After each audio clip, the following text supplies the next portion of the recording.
And how much do I care about teaching? I will tell you, this is not a good camera angle for me, okay?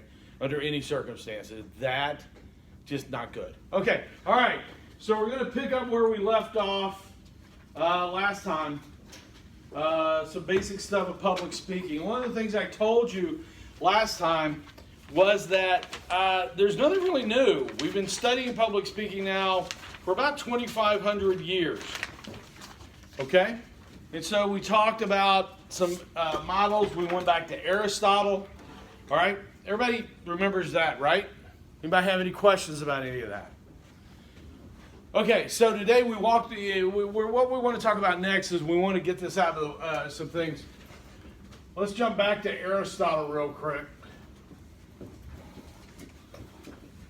Okay, Aristotle thought in his book that on rhetoric, that all communication, every time humans communicate, it is inherently persuasive.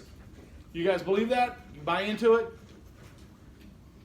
Every time you communicate with someone, it is inherently, at some level, designed to persuade the person you're engaging with. Yeah. Who says yes? Show of hands. Who says no? Okay, why do you say no?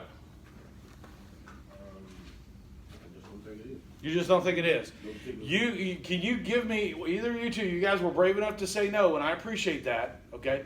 Can you give me an example of something that you think I can't make persuasive, or show you a persuasive underlying intent? I'm telling you that the Yankees beat the Red Sox last night with 7-5. Okay. They won.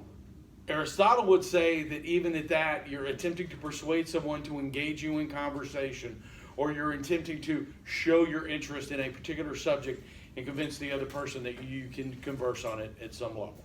Okay?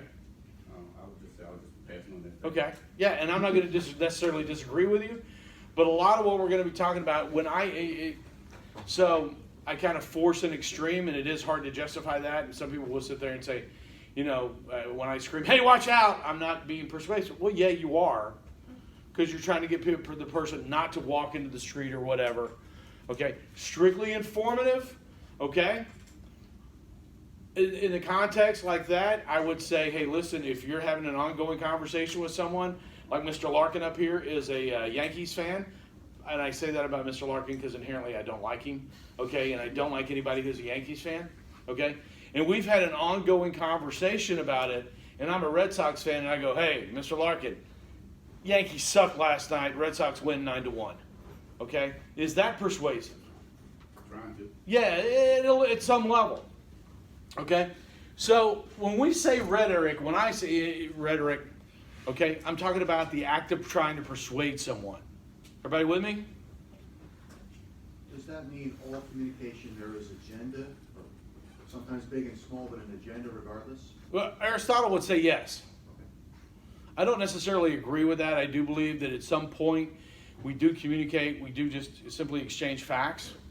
Okay? That's possible. Am I trying to persuade you right now of something? No, not that I'm aware. Then you're absolutely incorrect, because I am. I'm trying to persuade you to incorporate this knowledge and this information I'm giving you into your skill set so that you become again, remember, persuasion is defined as a change of behavior or a change of attitude. Okay, ultimately, this entire 15 weeks is designed for me to change your behavior and make you a better speaker. Okay? Everybody understand that? Okay? Now, Aristotle said there were 3 ways to persuade. He called them pathos, logos, and ethos. Anybody ever heard pathos, logos, and ethos before? Where'd you hear that? My English class. Okay. Peer?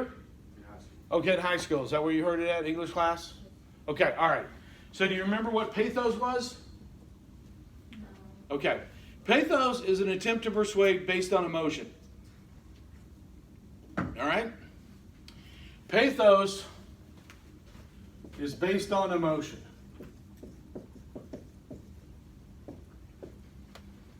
All right? What's the biggest to me, the most, and it really, I say it's egregious because I know it's so effective.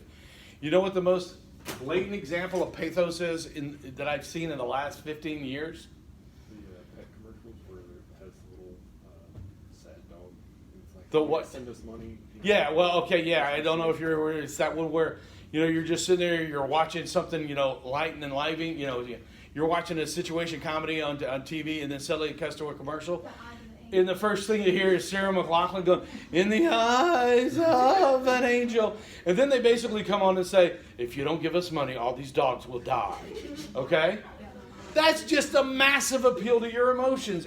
But it apparently works. And you know how it works? Because they keep running it. Okay? That's purely an emotional drag. That is all that is. Is that wrong? No, not inherently. Okay? But it can be wrong when you start appealing to what are the other emotions you can appeal to? Anger. Take that one step further. Hate. What other emotions can you appeal to? Revenge. Okay, that goes back to hate. Guilty. Guilt. Okay? And no parents ever do that, ever.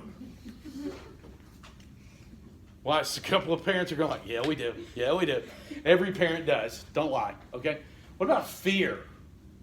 Definitely. Yeah, absolutely. Yeah. Politicians have been running on fear since there were politicians.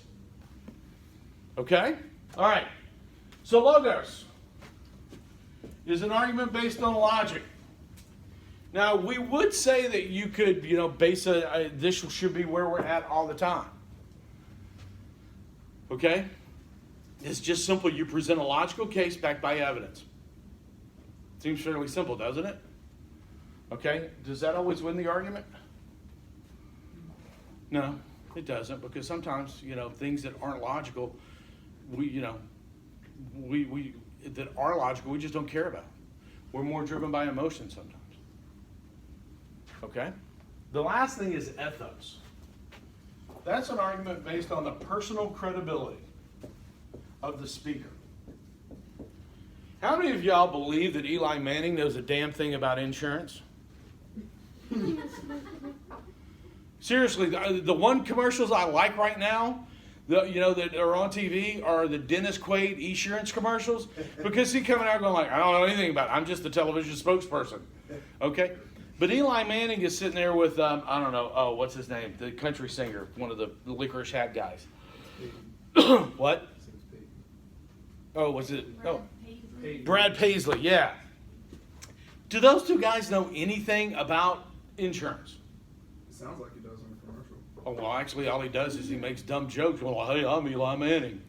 Nationwide is on your side." I mean, it's just, Want that paycheck, though. he gets that paycheck. But do we give athletes personal credibility just because the guy could throw a football pretty well? Okay? We do. We love celebrities in this country now. Theoretically, you would sit there and you'd go, "Well, Peyton, have you been studying for, your insurance exams and to become a licensed insurance agent?" We don't care because he won 2 Super Bowls. Am I right? Okay? What we're going to talk today is about ethical standards. What we're going to talk about first is ethical standards that can impact your personal credibility. Okay? Anybody have any questions about pathos, logos, and ethos? Again, ethos deals with your personal credibility. You're going to hear it a lot from me. Can I just ask you, if you have a debate with 2 people, and one of them has, I don't know, emotion, pathos, but the other has the other 2, logos and ethos, can that person that only has one beat or best the other speaker? If humans were logical and, algorithms worked on human beings, no, theoretically they could not. Okay, but then again, if you're relying on, just straight logic, if we were just relying on straight logic, Milton Friedman, who's the greatest, economic mind of the 20th century, would have been elected president. Okay, Warren Buffett would be president. But guys that's not who we elect president, because they don't have any ability to, motivate us emotionally. Real quick, 'cause I'm not trying to make it political, but when Hillary debated, who, You can say Donald Trump. He's the president of the United States. I understand that, but don't say you know who, because I think you're talking about Voldemort. Okay? Okay, when Hillary Clinton debated Trump, I feel she dismantled him with logic and, facts and stuff, and yet many would say he won because he's a personality. He came at her with histrionics. Okay, but if you go back to, ethos, personal credibility, Yeah. okay, in the summer of 2016, I looked at my wife after the last convention and I went, these two political parties have just nominated the one person that the other person would be able to lose to. Okay? Agreed. I mean, you can't say Hillary Clinton was exactly the most ethically admired person on the face of the planet. No, agreed. Yeah. Okay, so no matter how logical her arguments were, there were still people that did not, who believed everything she says is a lie. And that went both ways in that campaign, which made several of us question what our founding fathers were thinking of. What the hell's wrong with you guys? Free elections. Okay? All right, so let's talk about, in a free society, we think that if we present information to everybody, they'll make the right decision, right? Theoretically, I said, not actually, theoretically. Okay? So we're going to rely, okay? So we rely on the ethics of the speaker to make sure that we're getting the information we need so that we can make credible decisions. You with me? Okay, so let's talk about some ethical models. First, this is one you hear all the time. The ends justifies the means. What does that mean? What does the ends justifies the means mean? Is something worth doing? Like, what's the payoff? Okay, you're sort of hitting it. What else? How many of y'all have ever told a lie, but you did it for the right reasons? A couple of people are willing to put their hands up. You've all done it. Okay?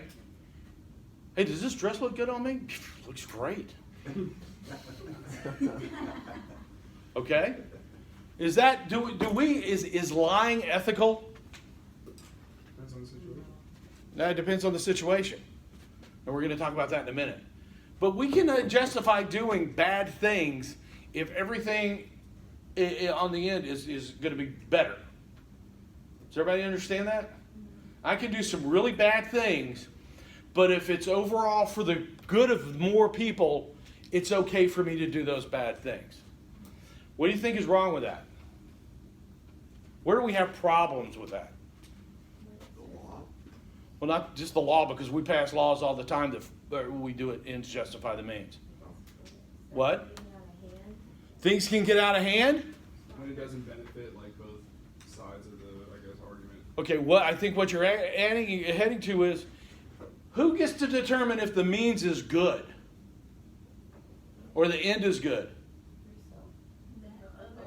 The product. The person you're affecting. The liar.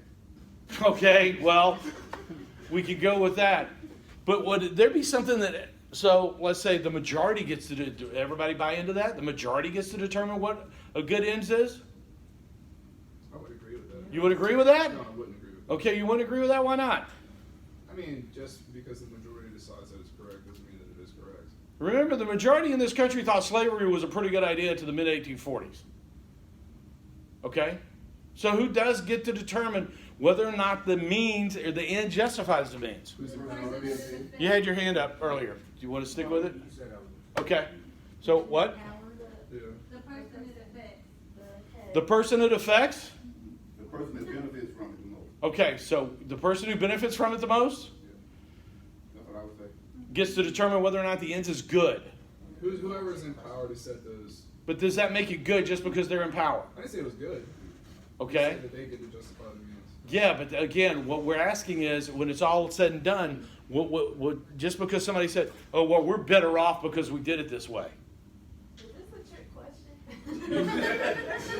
It's not a trick question. It's a question that doesn't have a clear-cut answer. Okay, so is it like, I was gonna say, like, for instance, slavery, it only took one person and everybody thought he was wrong, right? So is it like the majority rules that gets it to pass? I don't know. Yeah, exactly. Here's the problem with ends justify the means. Who gets to pick Okay? Who gets to pick what a good end is? The majority of the people? Well, what about the minority? They don't get a decision. They don't get a voice. Is it the people in power that are saying, well, we're doing what's good for the most people? Well, how do they get to pick? Self-interest. Okay. They're the most persuasive. Are they? Or do they just have the power so they can shut down anything else? Okay? Yeah, did you guys watch the Georgia gubernatorial elections in 2016? The Secretary of State who's responsible for running the election for governor was running for governor, and so he just started writing people from counties that had gone Democrat before off the voting rolls. And he had the legal right to do that. And he said he was doing it for election security. Does election security give a good enough end to justify his means of disqualifying tens of thousands of African American voters? I would say no. But he felt like it did. But he felt like it did, and he got elected governor. So the next time another election rolls around, guess what? Okay? But is that a good thing? Okay? So the morality of the end is what comes into question. And the other question is, if you're not going to be in power forever, somebody's eventually going to question what you did. And you may be held accountable. Okay? Remember, the ends justify the means. Everybody in 1941 and early 1942 thought it was perfectly okay to take 300,000 American citizens and put them in boxcars and ship them to detention camps, simply because of their ethnicity. We were at war. It's okay if we do it because we're at war.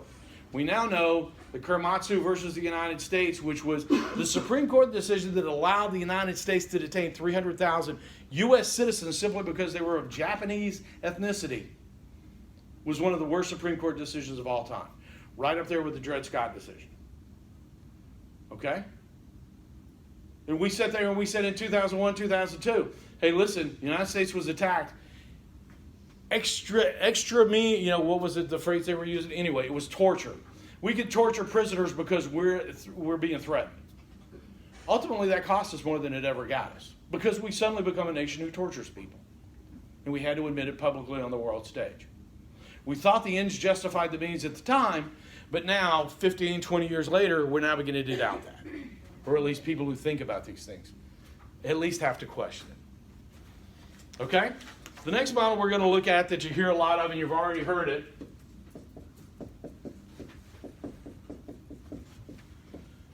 situational ethics. Okay? Does those fall under pathos, ethos, This is all this is all an ethical standard. Let me tell you about how we're going to wrap it back to pathos, logos, and ethos in just a second. Okay?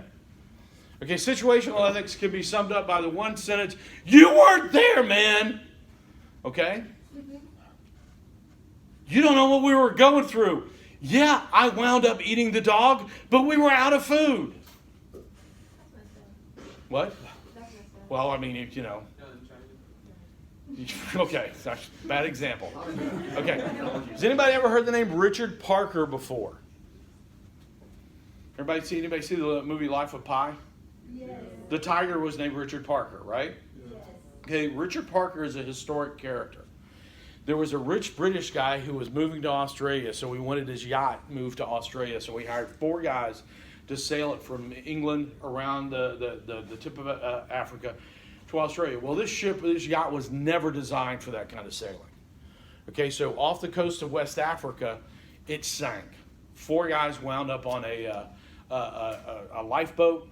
They're out there for about a week. They begin to get hungry. They agree that if whoever dies first gets eaten by everybody else. Normally we would go cannibalism. But okay, sometimes we say cannibalism is okay based on situational ethics, right? Okay, well, there's enough people that have eaten people in the past rather than starved to death that we have to, Well, Richard Parker was an 18-year-old cabin boy who was on the cruise who fell ill.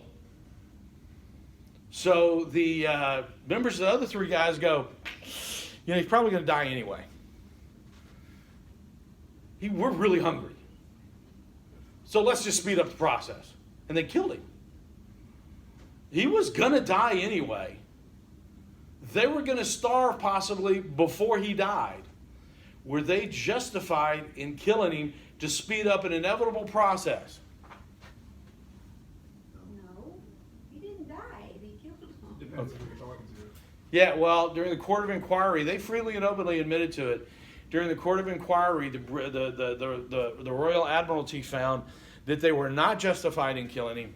They found him 1 pound and then released him. Okay, because they said, we don't think that murder is a justification. Your own self-preservation is justification for murdering another person. But in those circumstances, we're not totally sure we wouldn't have done the same thing. Okay, when you get that desperate, you do things that you normally wouldn't do. Okay? But again, with situational ethics, just like ends justify the means, sooner or later, you're going to have to answer for what you did. And you're going to have to be able to justify it. Everybody understand that? Okay. We're going to work on what's called credibility-centered ethics.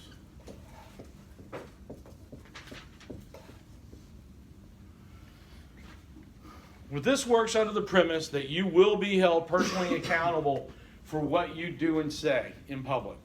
And if you do and say things, and if you misuse your skills and abilities as a public speaker, you will not be able to persuade people in the future. Okay?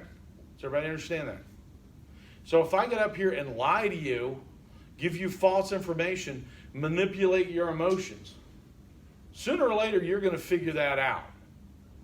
Okay, if I do things the same that you use and the ends justify the means, and then you find out that the end that I'm really working toward is to get me more money. Okay? Pretty soon you're going to figure that out, and my ability to persuade you, my credibility is going to be damaged, and so my ability to persuade you is going to be damaged as well. Okay? So your ethos, your ability to persuade based on your personal credibility is damaged. Okay? Does everybody understand that? Yes. I'm about to say, I'm not getting no's, I'm not getting yeses. I'm getting people standing there going like, what? Are there exceptions to that? Yeah, of course there are exceptions to the rules. There are certain people that spout out lies daily, and I'm sorry to keep going there, I apologize, remain in power. Absolutely. You know what I'm saying? Absolutely. Is this a hard and fast rule? No. But then again, you know what trumps this, and that's not a play on words. You know what trumps this? Apathy. I don't care. Okay. And I think what happens is it may take in our democracy, it may take 4 to 8 years for this to come back on you. Okay, because if nothing else, which I think what you're seeing right now in the political arena, is that there are still apparently 30 to 40% of the people who, if they don't believe the president, they certainly are willing to go along with the president. Okay, but in the past, in 2016, the other candidate was perceived to be just as dishonest, just as loathsome. So you got this huge swell of. When one candidate needed a lot of support, there was this huge swell of just, I don't care about either one of these guys. I could give a damn who gets elected president at this point. Now, one side was very highly motivated and turned out that entire 35% all at once. The other side just had a bunch of people going like, I don't care. I don't like this. I don't like either candidate, so I'm just not going to vote. Okay? Now, the question is, so has the president lost his core? No, he hasn't. Absolutely not. He's got that base that he's never going to lose. I mean, even he said, I can walk out in the middle of Fifth Avenue and shoot somebody in the head, and the same people are still going to vote for me. Okay? But the question is, the other 65% of the population of the United States that's eligible to vote, how motivated are they now to get out and vote? Well, that's going to depend on who the Democrats or who a third party decides to put up against them. Yeah, well, yeah. Okay? Everybody understand that? So, no, some people are still never going to hold some people accountable. Okay? I mean, there are people that will still, everybody knows who Jeffrey Dahmer is, right? I mean, serial killer. There are still people out there that are going, I know, but he seemed like a nice man to me. Okay? And you're looking at, I mean, you know, there's serial killers that get marriage proposals in the mail while they're waiting on death row. All right? So it's safe to say that your credibility is based on honesty. It's based on the perception of your honesty. Okay? Well, I mean, we can argue about what's honest and what's true all day long. Okay, if you took a phenomenological approach, you would say there is no truth, there's only our perception of reality, there is no real reality.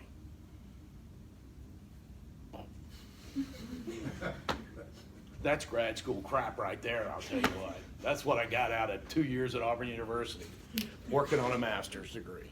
Okay? Anybody else have any questions about this? Because we're going to transition to another subject. Again, listen, be honest, have integrity, be fair, respect others, be responsible for your actions. Here's the one thing, and I'll be completely honest with you guys.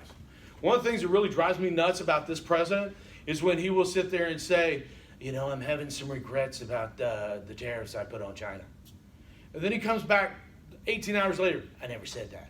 Yeah, he's very narcissistic. Okay, well, let's not, I'm not going to attempt to, you know, get at the underlying issues. I am going to say that there, you know, if I have hardcore facts to point out, I mean, the guy will say something over and over, Yeah. and then come back and then say, I never said it. Okay? At which point you go, and there are people that I now, I guess, are saying, I don't talk to my Trumpster relatives that much anymore about this. Okay? My brother's a hardcore Republican. All right? He supported President Trump in the election simply because he hated the other candidate. And you know, he and his wife hated the other candidate, which it's perfectly valid reason to vote for somebody. Okay? Let me say that over and over again. People who voted for Trump had the absolute right to vote for Trump. But what gets me is that when people sit there, and I assume now that, you know, no, he doesn't have any credibility, but there are other, this isn't the only deciding factor in whether or not you're persuasive. Okay? Okay? Yeah. So there are other factors that will play into it, but this is one we have to talk about. Okay? Everybody good? All right. So, again, so let's shift gears, hard left, show of hands. Once again, we all know what the answer is because we've all heard you say this before. Show of hands, who's taking this class because it's a requirement? One. Thank you very much. Or did you just not raise your... At first I did, but now I'm learning that I can benefit from this. Oh, first I hated this class. Now I may learn something, so I'm glad I'm here. Well, thank you for that vote of confidence. I appreciate that very much. That's the thing, is it's required for many of us. Yeah. I personally, yes, it's required for me, but you know, I have an important speech to give, and I'm excited that this will give skills to help that. Okay. Why do you not want to speak and why do you not want to take a public speaking course? Nervous. Anxiety. I ain't got nothing important to say. You don't have anything important to say? Right? That's so sad. Because you do. The fact that you think you don't is something. How old are you? 18. Anybody? Who else in here is 18 or 19? You guys are the voice of your generation. You think a 58-year-old white dude knows what's going on in your lives? No, that's not a joke. That's serious. That's the absolute truth. That you guys are the voice of your generation. I can say like, oh yeah, I'm hip, I'm cool, I understand the youth, okay? But I don't know what the hell you're dealing with on a day-to-day basis. You've got something to say. Okay? Everybody understand that? How many of y'all, okay, again, show of hands, since we're pretty much, and you said you took it because it was a requirement, but you've come to love the class since then. She's going, I did say that. Okay? So 100% of you guys signed up for this class originally because it was a requirement. You have to take it. How many of y'all did not want to take this class because of your nervousness, apprehension, stage fright, and you don't like that? Okay, fully half of the class. Okay, put your hands down. Show of hands again. How many of you think you experience more stage fright than the average person? Okay, this class is a little unusual, just 3, okay? I've had classes where 85% of the people raise their hands. And I'm going, you realize statistically most people can't be above average. Okay? But think of it. Got a mathematician in the back suddenly realized, well, I get that. Okay? Most people can't be above average. Okay? Well, that was a snarky remark, and I'm not sure where it came from. Okay? So, we talk about stage fright, right? Okay. We're about to stop using that word, or that phrase. The Cambridge Dictionary defines fear as a strong emotion caused by great worry, sometimes of something dangerous, painful, or unknown that happened or might happen. All right? The Oxford English Dictionary defines fear as an unpleasant emotion caused by the belief that someone or something is dangerous, likely to cause pain, or a threat. All right. What's the real threat up here? You know, I mean, if we're talking about fear being something dangerous that can cause pain, you know, I don't fear public speaking. You know what I fear? I fear bears. Okay? You ever seen a bear in the wild, up close? I mean, I was at the Great Smoky Mountain National Park looking at this great scenic overlook. It's beautiful. And this 900-pound brown bear comes up this hill about 3 feet in front of my car. Okay? And my dad was in the car with me, and I'm going like, yeah, you realize this is a takeout box if he gets angry. You know, and my father's going like, yeah. Okay? He said, just sit still. Don't start the car. And I was driving. I was 16. He's going like, don't start the car. Don't do anything. Just sit here and let's see what he decides to do. Fortunately, some people, and I hate to, anybody here from Jersey? Okay, these people from New Jersey thought we came up and thought it'd be a good idea to start tossing marshmallows up on the hood of their car. But that movie Great Outdoors with Yeah. So this 900-pound animal climbs up on the hood of their car and sits, and you hear it go crunch, and they start popping the marshmallows. A park ranger pulled up, got out an air horn and a shotgun in case things went really bad, and he started air horning, and the bear just roams off, and we rolled down the window and said, they were throwing marshmallows on the hood, and he's like, yeah, there's still one there. So they got a $450 ticket. Okay? But I fear things that can kill me. Nobody's going to do any harm to me up here. I'm not going to die. We already know you're not going to pass out. You're not going to hurt you. You didn't the first 2 times you spoke in this class, so don't give me that look. I said you're not going to pass out. She went, no, you didn't, so stop it. Okay? The worst thing that's going to happen is you're going to feel a little, okay? All right, and there's some reasons for that. So what we're going to start saying now is we're going to start using the phrase performance apprehension. Apprehension, that's not spelled right, but you know what I'm talking about. Is apprehension the same thing as fear? It's like doubt, right? It's more doubt than danger? It's more caution, isn't it? It's more, yeah, absolutely. Now let me say, performance apprehension is perfectly okay. This is weird. We're not trained to stand up and talk in front of people. Okay? But is it bad? E.R. Robinson, who you remember when we were talking about, communications research started after World War II? E.R. Robinson wrote everything for a long time. E.R. Robinson said the complete absence of feelings of apprehension is neither normal nor desirable. I mean, Charles Barkley. Michael Jordan. Back when they were winding up their playing days, a big scandal broke out where they found out that Charles Barkley and Michael Jordan played a lot of golf together, and they were betting $10,000 on a putt. Okay? And Charles Barkley came out and said, was not apologetic. He sits there and goes, you know how long I have to work to earn $10,000? About the amount of time you probably got to work to earn $10. Okay? And if I don't have a stake in the game, if I don't have something to lose, I really just don't care, and I don't do very well. Michael Jordan came back and said the same thing almost word for word. So apprehension is good. Okay? Let's get a couple of things out of the way right off the bat. There is nothing you're going to do before you get up here and speak to get rid of performance apprehension. There are no hacks. It happens. Every day when I walk in here, before a lecture, I experience performance apprehension. Okay? Every time, and it decreases as the semester goes on, but that first day of class, yeah, I had my heart rate was elevated. I was had butterflies in my stomachs. My palms were sweaty. I experienced all that, and I've been doing this forever. Okay?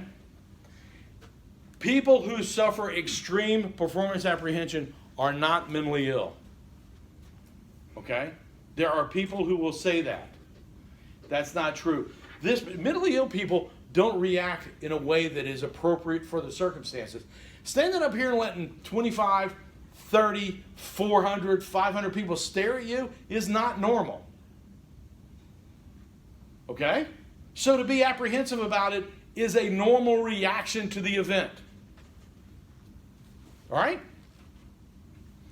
How many of y'all have ever been up here, been in a public speaking environment, gone, today I'm here to talk to you about, okay? How many of y'all have had that happen?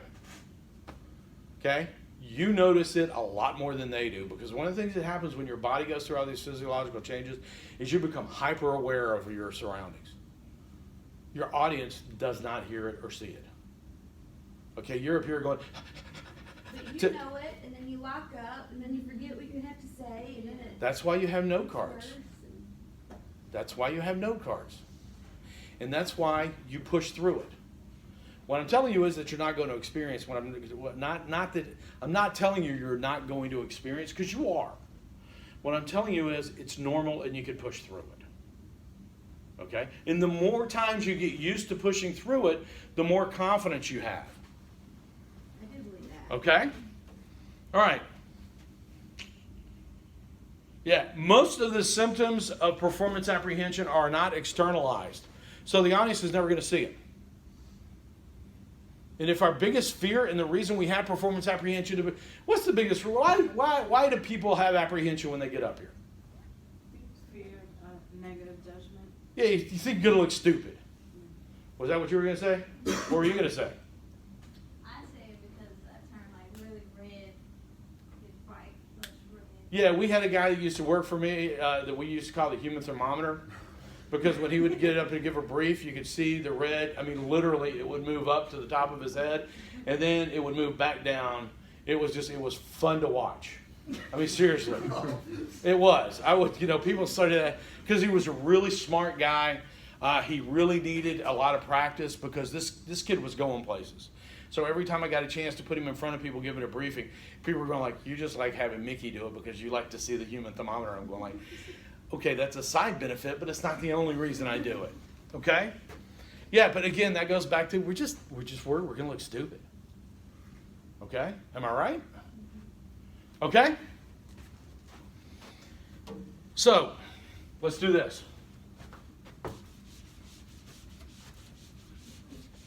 Let's get it out of the way. What are the symptoms of performance apprehension? What do you experience when you have performance apprehension? You first. What do you experience? Dry mouth. Dry mouth? Just one, because everybody's going to... Who else? Butterflies. Let's call it what it is. Nausea. What else? Sweat. Okay, where do you normally get that sweat at? In the palms, right? You may not notice it when you get up here, you'll be thinking about it next time, but also on the palmar surfaces, the bottom of your feet. And we'll tell you why that happens in a minute. It happens, you just don't notice it because you're probably wearing, something that you just don't notice that as much. Become flushed. Okay, flushing. What else? Accelerated heartbeat. Okay, increased heart rate. What else? Cracking of your voice. Okay. We'll call them vocal issues. Because a lot of times because your mouth is so dry, some people suddenly find they're talking, and it just affects the whole system. Bad body posture, the way you're standing. Okay? That's one most people don't come up with. But yeah, you'll have a good band. Okay? What else? I've gotten tunnel vision before. Tunnel vision?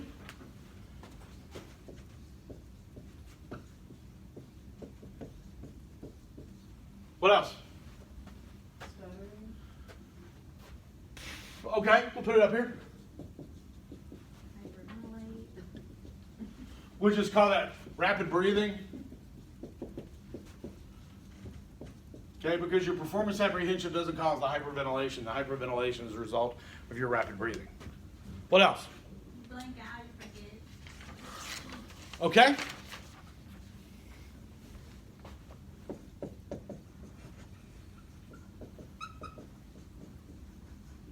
What else? I'm not sure it's considered a part of it, but I know some people when they're in situations when they're nervous, they can't stop smiling or laughing. That could be one. Okay.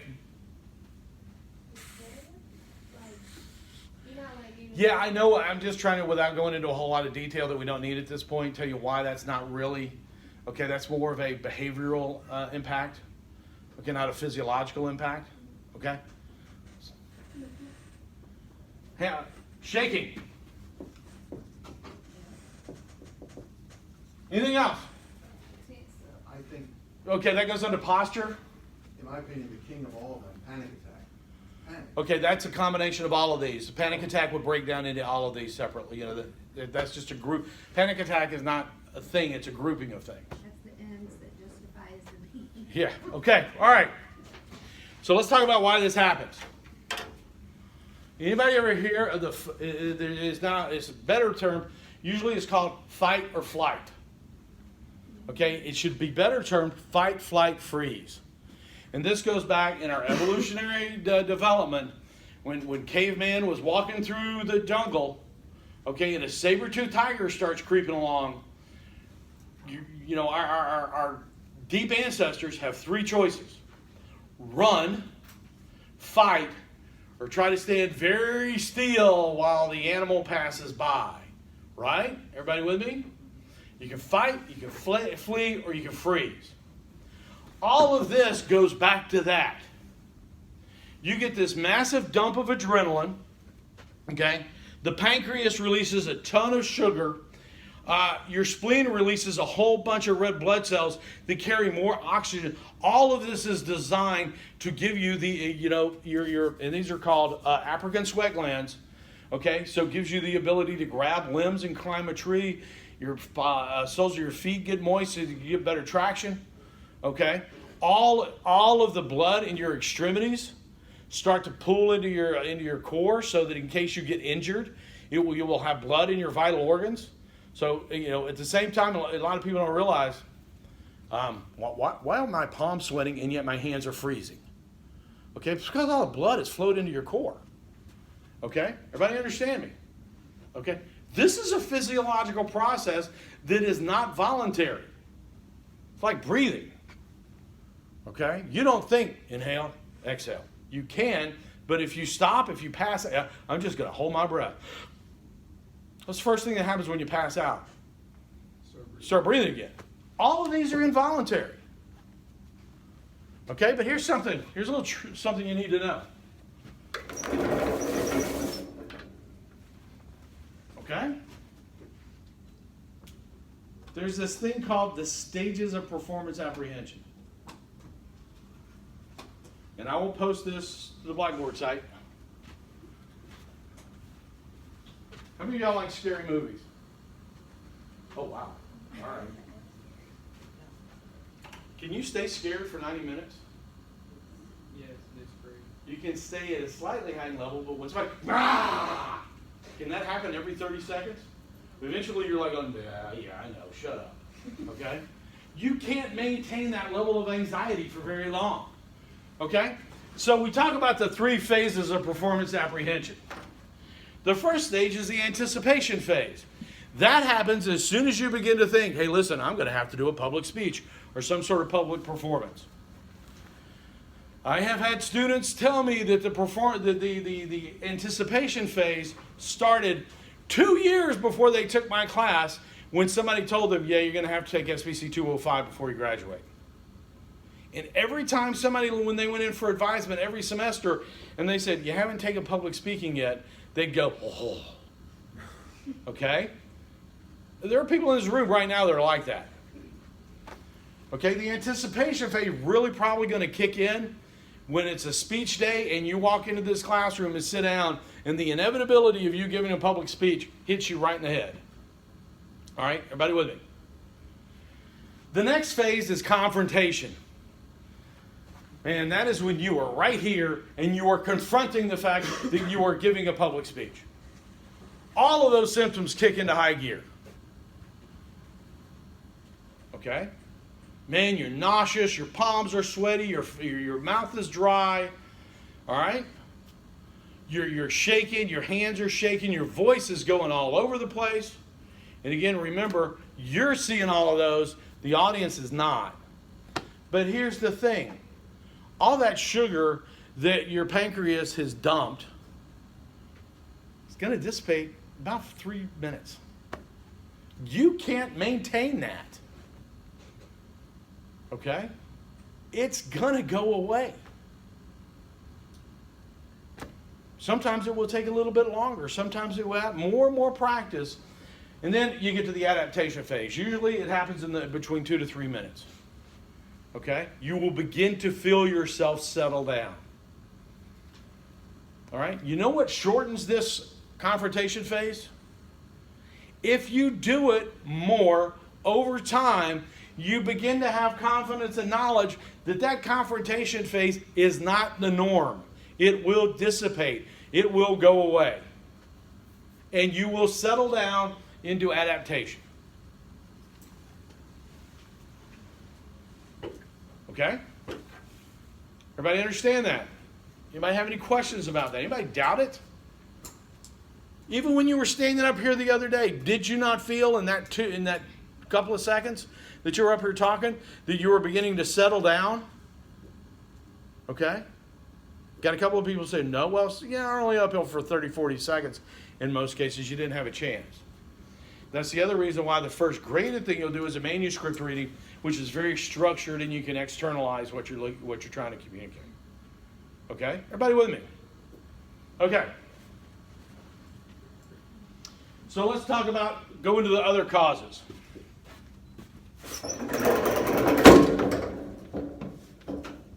So our first cause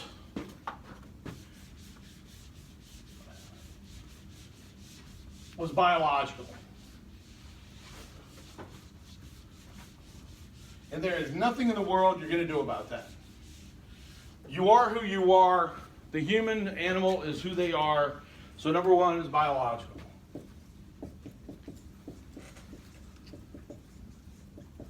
The second is past experiences. Okay, I want you to think, get in the Wayback Machine. Anybody here know who Tennessee Tuxedo is? Okay. All right. So you get in the Wayback Machine. I want you to think of the very first time you ever spoke in public. Not in a conversation. I mean, the first time somebody took you and put you in front of a group of people to talk. Anybody remember what it was? When I was 5 years old. Okay. My mom, at every family reunion, she would make me pray out loud. Okay. It was a modeling when I was 7, and we had to like quote a speech that we remembered. Okay. It was a big honor. Yeah, it usually happens when you're quite young, right? Usually you're selected to talk to give a speech to the family. You know, a lot of times people tell me it's, well, I got chosen to read the Bible verse at my church. And what do? Do they give you any sort of preparation for it? No, they just say, here's the Bible. I don't want to do this. Pray. You'll be fine. Okay? And off they go. My first time I can remember, all right, and this is middle school English teachers. You know, I think we're probably war criminals in previous lives because they do horrible things as far as this is concerned. What do? Your oral book report in 7th grade English, right? Did you get any public speaking training before you did it? No, they just say, give an oral book report, you'll be fine. Would you give a kid a flute and say, go join the band? I've never played the flute before. You'll be fine, go ahead and go. Public speaking has a skill set, and yet, for some reason, in middle school, we think it's perfectly okay to throw people at the worst times in their lives for self-image. We're going to stick you in front of a large group of people. Okay? I remember doing my oral book report. I literally thought I was going to throw up for the entire thing. It was the worst experience, one of the worst experiences I've ever had in my life. It was horrible. I would have never spoken in public again, except for the fact when I was a sophomore in high school, I found out that if you took public speaking, you didn't have to take PE. Sign me up for public speaking. Okay? Because the only thing, the next step, you graduate out of middle school to high school gym where you're changing clothes in front of other people. And that was just nothing I was going to get involved with. Okay? All right? So when I had a great speech, who was later my debate coach, Pat Bailey, she was fantastic. She understood all of this. But she also didn't mollycoddle people. You got up there and you did the speeches. Okay? And after a while, by the end of the first semester, you're okay with it. Okay, you understood what it was. All right? So there's previous experiences. There's level of skill. Okay? We think that because you speak, normally you can do public speaking. All right? We do not think that because you can drive, you should be entered in the Daytona 500. We think there needs to be some training there. Am I right? Okay? So we take people with no training and no skill and we throw them in front of a group of people. Okay? And these are the three basic core reasons why people hate public speaking. So what you're going to do during this semester is you're going to get that level of skill. You're going to overcome your past experiences. And you're going to understand the biology of performance apprehension. Okay? Everybody understand all of that? Okay. A couple of ways to deal with it. Number one,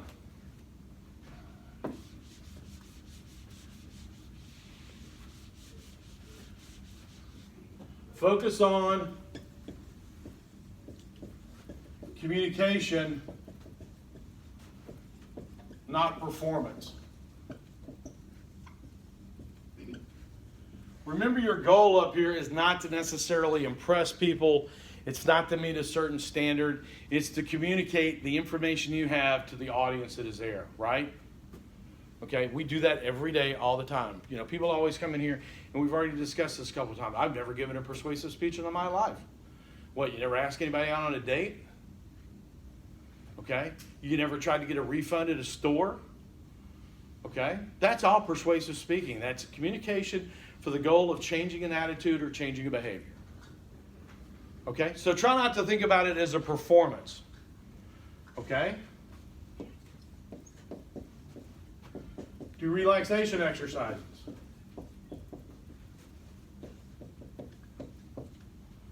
Okay? One of the worst things that happens is when people get up here and they think immediately, as soon as I get today I'm here to talk to you about, okay? Your time doesn't start in this class, in this artificial environment, until you speak you utter their first word. Okay? So if you want to get up here and take a look around the room, take a couple breaths.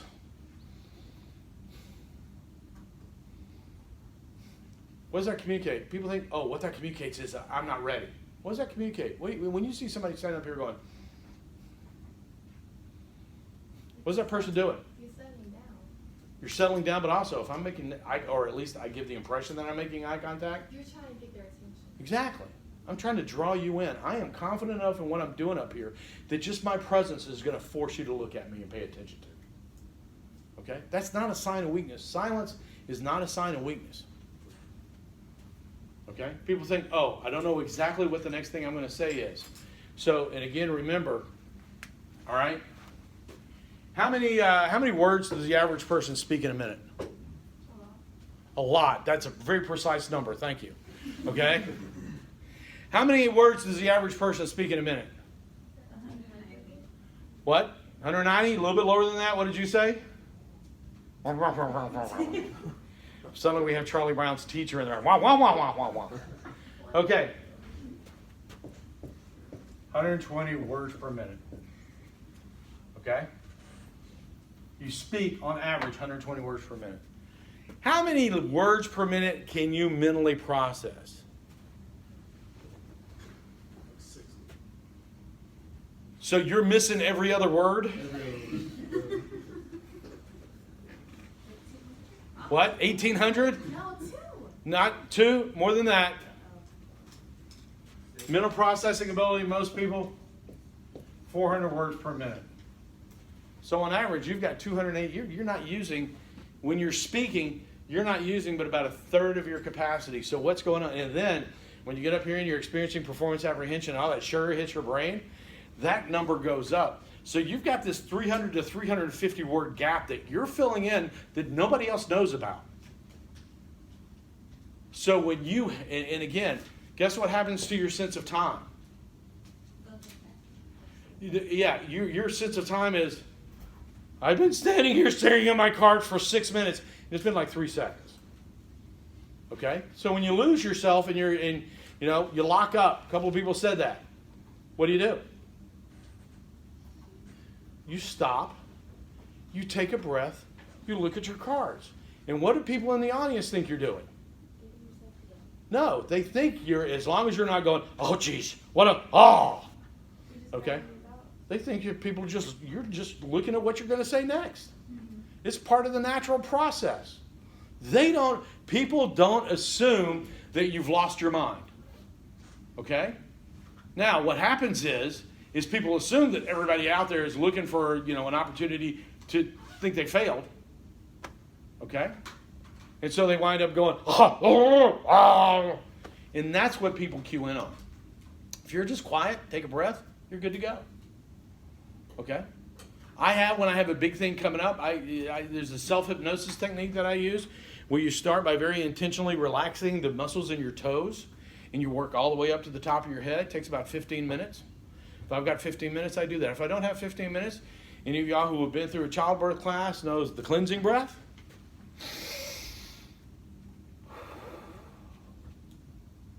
Okay? Do that twice. All right? Relaxation techniques do not include alcohol. Okay? Had a student one time that somebody said, yeah, take a shot of rum before you go in there. It'll be fine. First shot of rum did not have an impact. So they said a second shot of rum. Still, they weren't quite caught up yet, so they had a third. Then they started catching up, at which point they thought it was a good idea. Well, maybe a fourth and a fifth one will be fine. And they got up to speak, and it was very clear that they were had no capacity to give a speech that day. That was back when I was much younger, and I was very, very nice. And I told them, you need to stop, okay? And I let them re-cue, do it again the next day. I have had people give speeches in this very classroom that I know were high, okay? Period. And they came at me, and they said, why did I get a 35 out of 100 on this speech? And I did not ask them if they were high. I did not ask them what their mental state was. I just gave them, you broke out laughing every 15 seconds. Well, I was very happy to be there. You were discussing rape. Do you realize how inappropriate your behaviors were to your topic? Okay? They're going like, I didn't do that. And I'm like going, I'm not going to argue with you. But if you look, I put laughing and started making tick marks. There's 14 tick marks here where you giggled during this speech. Okay, and I'm convinced that person had been smoking weed before they walked in here. Okay? Those don't work. Okay? If they did, every bar and every airport in the world would sell out every day. From me, because I don't like flying. Okay? Last thing is,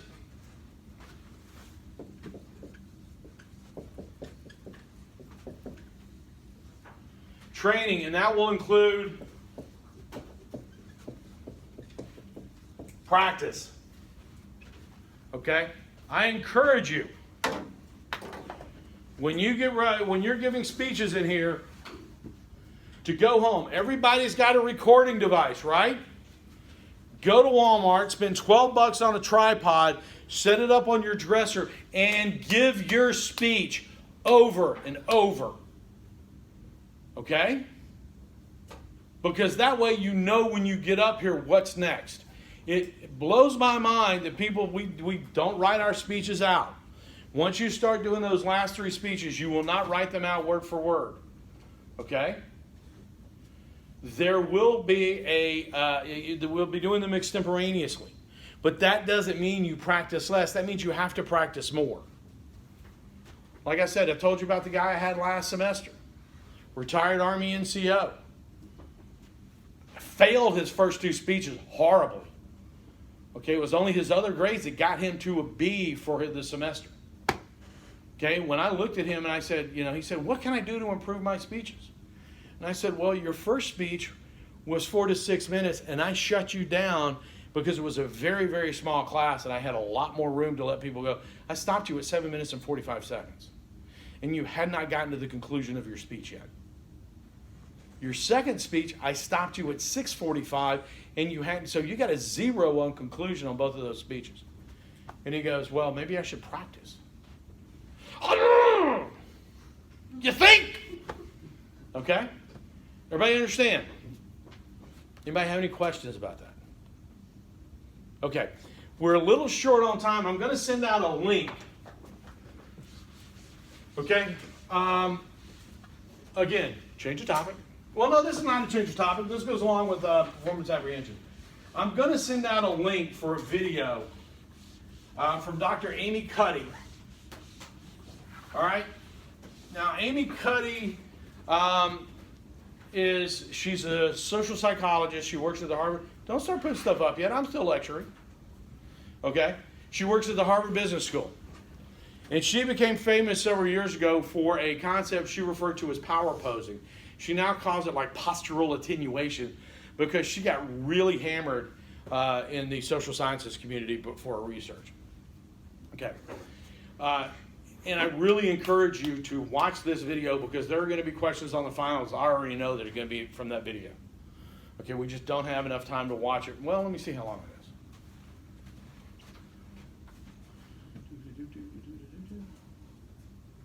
Yeah, it's 21 minutes long. We've only got 20 minutes left.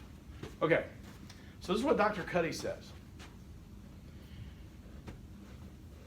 We can convince ourselves that we are powerful in an environment. Okay? Nobody believes that. Okay? Yeah, you can. All right? We didn't talk about it in this class. I did ask, but I didn't go into any detail. Remember when I told you to put your left foot and right foot? Did I ask you guys how many felt comfortable standing like that? You did. Did I tell you about my conversations with Dr. Furman over at the School of Business? Okay. Again, one of those biologic reactions, and we talked about it here, you guys were really good that one of you came up with posture. Okay? If you remember, if you're going to fight somebody, okay, what do? You drop one foot back, you put one foot forward, your muscles naturally tend to contract, bringing your arms up and closing your fist. Okay? You also have a tendency to have the muscles in your back contract, so you wind up like this. Okay? That's a fighting pose, right? That's also a very defensive pose. Because you've turned your body to where they can't hit your core. They're going to hit your arm or they're going to hit your thigh if they hit you, right? You've done as much to cover up the vital areas as you can, but that is incredibly defensive. All right? So, this is not a defensive pose. This is a pose that says, I have such power, I do not have to defend myself. Okay, who stands like this? Superman, Wonder Woman, Batman, okay, Spider-Man, he's weird, okay. Well, no, he's not supposed to stand like this because he's Peter Parker, he's a teenager, okay. But all the superheroes, this is their pose. Am I right? So what Dr. Cuddy did was she started examining people. She would have people take non-powerful poses where they would sit there and they would sit there like this. And she would make them sit like this in what is considered a submissive pose for like 5 minutes. And then she would give them some money and tell them to go gamble. Okay? And people who sat like this would not take a risk. They would bet less money. Okay? You sit like this and you become powerless because your body convinces you that you're powerless. All right? Other people sit like this. All right? Even my favorite one, the ultimate power pose. That's me saying, I don't care. Okay? And she would have people like this for 5 minutes. And she would also do the Superman pose. Okay?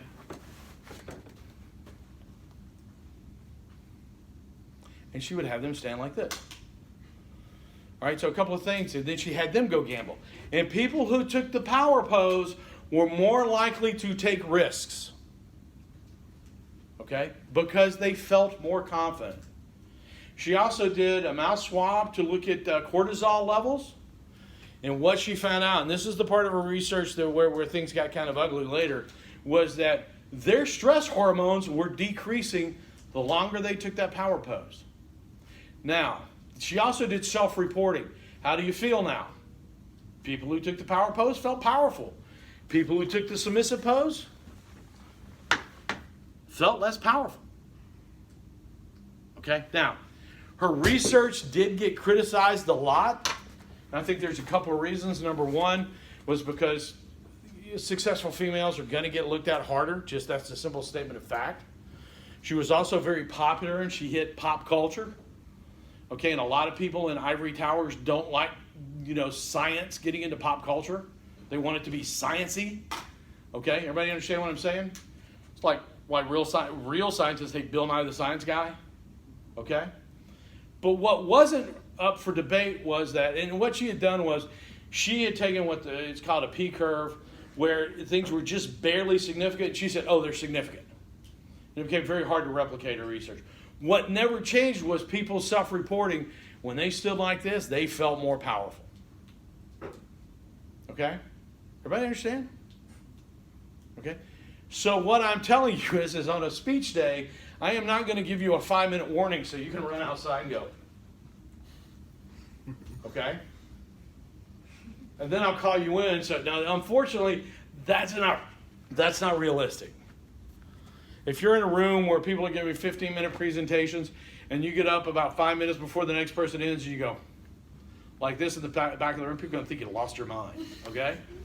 But does that prevent you from going into the restroom or out in the parking lot before you come into the building, taking a power pose?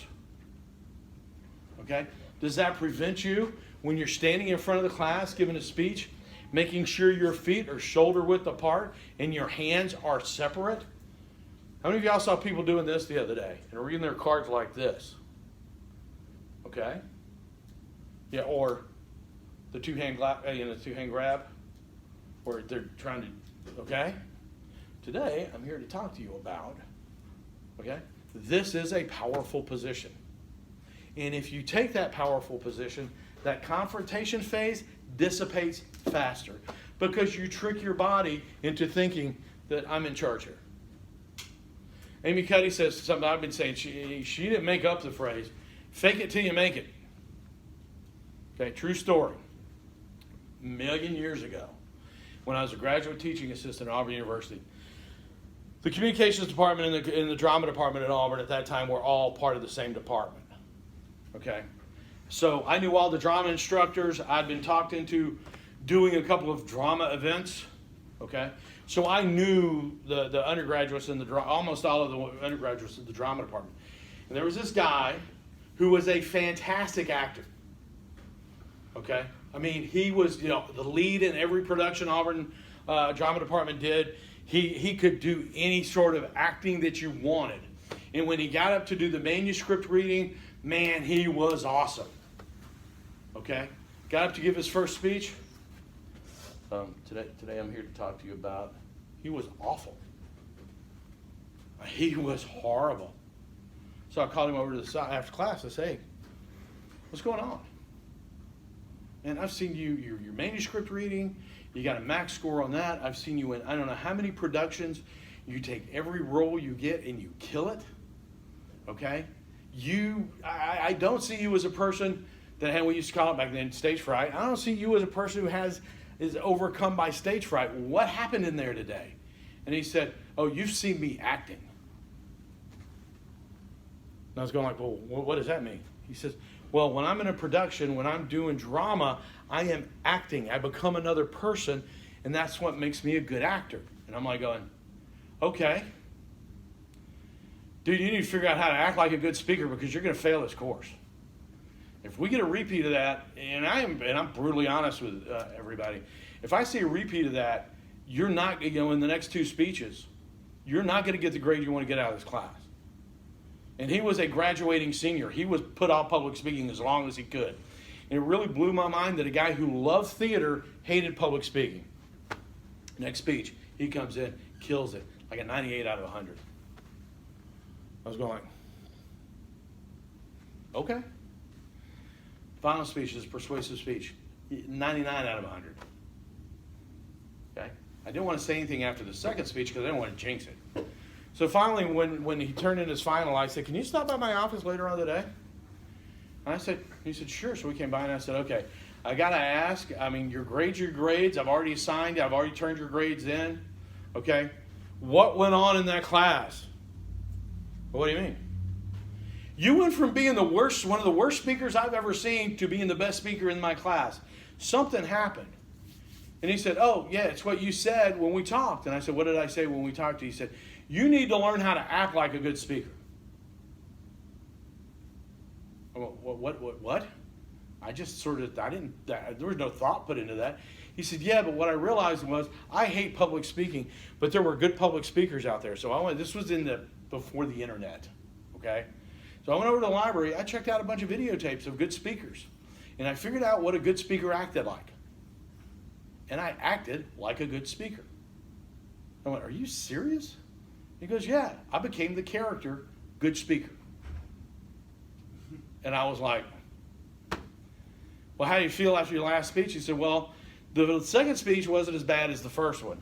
The first one I had to really work hard to stay in character and to overcome my natural, performance apprehension. But the second one, it got a little bit easier. It turns out the guy wound up doing public speaking as part of his career. Okay? He acted like a good speaker until he actually became a really good speaker. Okay? Everybody understand what I'm saying there? Okay? Does it make a difference to the audience if you're faking it and on the inside you think you're going to throw up, pass out, and burst into flames, but on the outside you're looking like a good speaker? Does the audience know the difference? They do not. Okay? So when you get up here, you've got six more opportunities to give public speeches or have public speaking events in this class.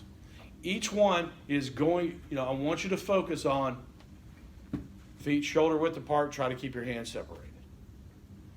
Okay? If you keep your head up, if you do those 3 things, keep your head up, keep your feet shoulder width apart, and try to keep your hands separated, people are going to assume that you're in complete and total control up here. Simply because of the way you're standing. Does everybody understand that? Does everybody believe that? Okay, getting a lot of head nods, and suddenly a couple of people broke eye contact. Do you believe that? Okay? All I'm going to do is ask you to trust me. Okay? I've been doing this forever. All right? And if you trust the system, by the end of this semester, I know that performance apprehension is the biggest thing anybody in this room is going to deal with this semester. The research is going to be pretty easy because you have the internet, you got the Google machine, you can do your research that fast, okay? But if you practice, okay, and if you follow the system I'm going to give you, this is a skill just like welding. Do we have any phlebotomists in here? Any nursing students that have drawn blood? What happened the first time you tried to take blood? I didn't get it the first time. There you go. You failed, right? Didn't do well. Well, I shouldn't say fail. That was very harsh. I apologize. It takes a big man to admit his failures, and I'm a big man, okay? I apologize. But, it's always when, somebody, Hold your arm still. My arm's not moving. It's your hand. Okay?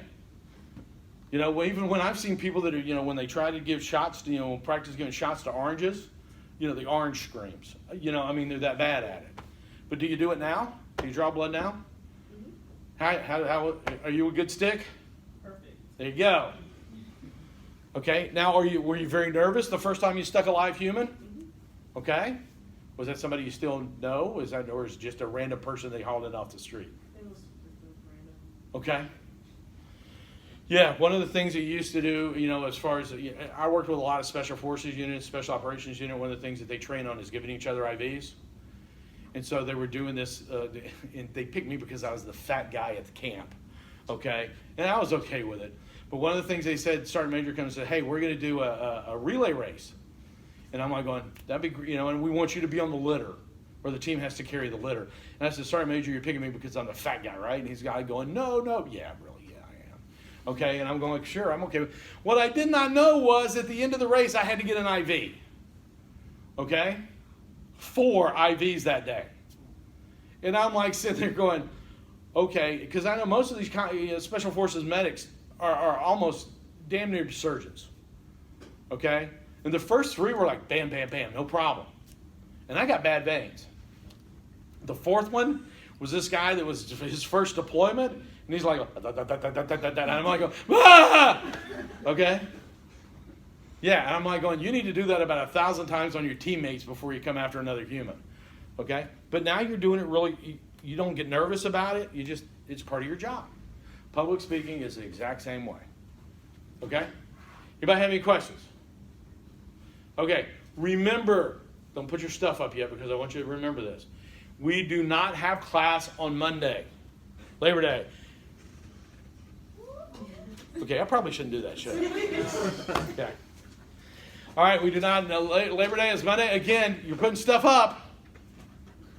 All right? When you come in here on Wednesday, you will be giving 2-minute speeches. Okay? You will be allowed, I will remind you, you will have 2 note cards no bigger than 4x6. Okay? Everybody understand that? Do not write out your speech. Give yourself some notes. Remember, I want you to have an opening statement, an introductory statement. Tell us about whatever it is you want to talk about, and that's anything that's appropriate to this classroom. Okay? If your topic is how I spent my weekend at the Klan rally, no. Okay? Just to get that out there. It's not anything. It's anything appropriate to this class. And then when you're done, I want a concluding sentence. Everybody understand? Now, if you don't have a concluding sentence, am I going to yell at? No, I'm not. But this is an opportunity for you to practice that skill set of structuring a speech while you're standing in front of the audience. Does everybody understand that? Does anybody have any questions about that? Again, this is part of the process. We're building. Okay? You said 2 minutes? 2 minutes. 2:15, I'm cutting you off. Because I got 20 people in here, and I've got from 9:35 till 11 o'clock. That gives me 1 hour and 25 minutes for 22 people. Do the math. If everybody takes 3 minutes, we're going over and somebody's not going to get to speak. Okay, so at 2:15, I'm going to tell you to stop. Now, again, I am going to call out your times when you're finished. That's not to give you any sort, it's not to make you subject of ridicule. It's just to give you an idea about what, and I've erased it all, performance apprehension is doing to your sense of time. When you're done, I want you to think, it took about 1:38. And then see what I tell you, how long it actually took. Everybody with me? You had a question? Do you recommend starting a speech? Do you recommend starting the speech off with a question? Okay, we're going to discuss that further on down the line. Structure of the speech is coming up fairly quickly. But to answer your question specifically, you will not start a speech in this class with a question. Because if I say it, and that's a good way to start a speech, but literally, at the end of a semester where I've got 120 students and 120 people start all 3 of their speeches, do the math, that's 360 speeches with, have you ever thought about rocks? Okay, at the end of that semester, I'm like going, okay? It drives me nuts, and it's easy. So I want you to develop other attention devices that challenge you a little bit more, give you a better skill set. Because really, you can do that, but it really has to be a okay, see, look, you drug me off topic and you got me ahead. Now I'm not going to be able to talk about that. Do it next week. Okay. What other questions have you got? Finally, I will be dropping a lecture on YouTube for you guys on Tuesday. Okay? You need to, I know people that just don't watch the lectures, they just blow those links off. You need to watch these lectures because that's where the test questions are coming from at the end. Plus, there's going to be things that I'm going to be talking about that you need to get good grades on your speeches. Questions? Everybody have a good Labor Day. Have a good long weekend. We will see you next Wednesday for 2-minute speeches. Stay safe.